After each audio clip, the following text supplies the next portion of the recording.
कराची के जिला मलीर से बरामद होने वाला शहादत इमाम अली अलैहिस्सलाम का मरकजी जुलूस अपने मुकर्रर रास्तों पर रवां है। जुलूस की गुजरगाहों पर वॉक थ्रू गेट्स नस्ब हैं, जगह जगह तलाशी का अमल भी जारी है। मजीद बता रहे हैं डॉन न्यूज़ के नुमाइंदे सैयद वसीम। वसीम, बताइए।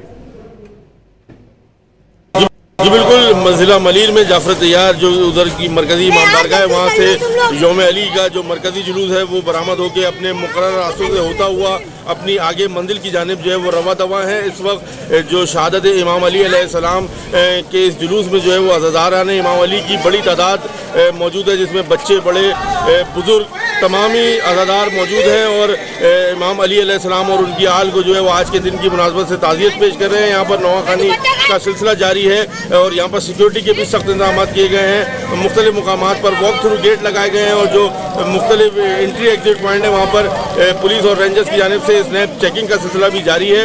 इस वक्त जुलूस के जो मुख्तलिफ गुजरगाहें हैं पहले उनको क्लियर किया जाता है, उसके बाद जो है वो जुलूस के शुरा आगे की जानिब बढ़ते हैं। जुलूस में इस वक्त जो है वो हज़ारों की तादाद में लोग हैं जो कि आज शहादत इमाम अली अलैहिस्सलाम पर हज़रत अली और उनकी आल को जो है आज के दिन की मुनासबत से पुरसा दे रहे हैं। जी बहुत शुक्रिया सैयद वसीम इन तफसीलात के लिए।